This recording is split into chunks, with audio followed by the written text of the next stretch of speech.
आवाज आपकी, खबर हमारी। आप देख रहे हैं news 24 Ulhasnagar.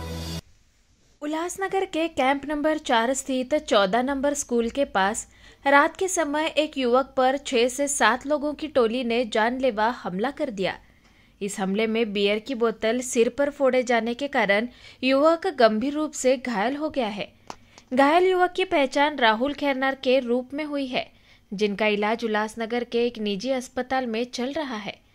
Rahul Khairnar Ulhasnagar camp number 4 के 14 नंबर स्कूल के पास रहते हैं।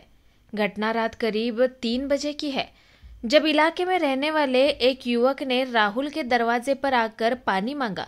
जब राहुल ने बाहर आकर पानी देने की कोशिश की तो दोनों के बीच कहासुनी हो गई।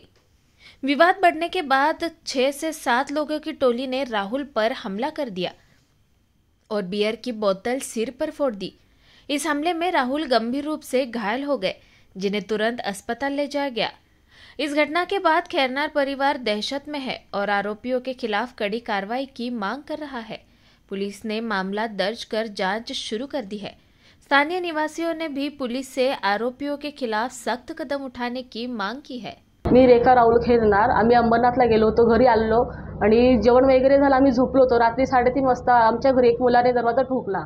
सोनू रोहित पगार आहे त्याचं नाव। पाणी मागितलं म्हणून माझा नवरा तिथे गेला, तर तो बोलला नाही मागितलं म्हणून। म्हणजे ही मुलं काय करतात, रात्री 3:30 4 वाजताचे लोकांचे दरवाजे ठोकतात, खोटं खोटं नाटक करतात, आम्ही नाही त्यातले हे लोक करतात। मग तेवढ्यात तो सोनू पगारे आला आणि त्याच्यासोबत 4-5 जण होते। मग त्यांना विचारलं, ते माझ्या नवऱ्याला बोलू लागले, इथं कशाला तू आलास म्हणे, तू पाणी मागलं नाही, मी पाणी नाही मागलं। तिने दत्तगिरीची भाषा केली माझ्या नवऱ्यासोबत, म्हणे अरे मी तुझ्यापेक्षा मोठा आहे, तुला चल तू गेला उडत असं तसं। मग बाचाबाची झाली, मी घरात आली, मला माहित नाही। मग हे सगळ्यांनी हे नशेबाज होते, यांनी नशा केली होती, गांजा वगैरे काहीतरी केलं असेल।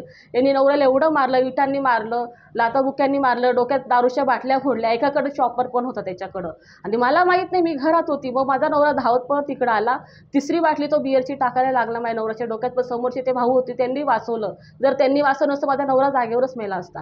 हा रोहित पगारे, त्याच्यासोबत एक भैया शिंगदाणे म्हणून आशा गावचे 3-4 मुलं आहेत।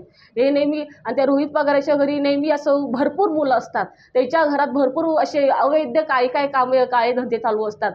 ते गांजा, ड्रग्स वगैरे, दारूच्या पार्ट्या असतात। सगळे लहान लहान मुलांना त्याने वाईट संगतीला लावले।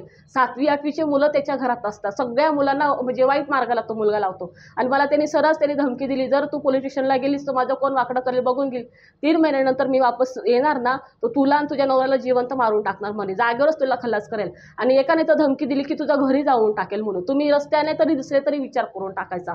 मला न्याय हवा साहेब। अजूनपर्यंत म्हणजे पोलीस लोक आले, पण अजूनपर्यंत त्याच्यावर काही गुन्हा वगैरे काही दाखल झालेला नाहीये। आणि ते लोक काही घाबरत नाही। ते कसं ते बोलतात, माझी ही ओळख आहे, माझी ती ओळख आहे, ते लोक त्यांची ओळखी दाखवायचा प्रयत्न करताय। त्यांच्या डोक्याला जब्बर मारहाण झालेली, भरपूर कानाला पण खूप लागलेले, पोटात मारहाण केलेली, म्हणजे त्यांचा हात फ्रॅक्चर झालेला आहे, खूप मारहाण झालेली त्यांना। तरी 12-13 असतील टाके त्यांचे। पोलीस आता येतील, आता ते पुढे तर त्यांची स्टेटमेंट वगैरे घेतील, तर समजेल काय ते। नाही, अजून होशवर नाही आहेत माझे मिस्टर। मला न्याय हवा। माझ्या नवऱ्याला खूप म्हणजे त्याच्यावर कारण नसताना आमच्यावर अचानक प्रकारे हा प्रकार झालेला आहे। म्हणजे हे लोक गुंड प्रवृत्तीचे लोक आहेत। हे लोक सगळ्यांना असेच करतात। जर आपण त्यांच्या विरोधात गेलो ना, हे लोक डायरेक्ट मारहाण करतात। आणि मला, माझ्या नवऱ्याला ह्या लोकांपासून जीवाला धोका आहे। माझ्या 2 लहान मुली आहेत, म्हणजे ह्या लोकांनी सगळ्या लोकांसमोर धमकी दिली, तू इथं दिसली तर तू विचार कर, तुला जाऊन तुझ्या नवऱ्याला आणि तुला जाऊन टाकू म्हणून, तुझ्या घरादारासारखे। मला न्याय हवा।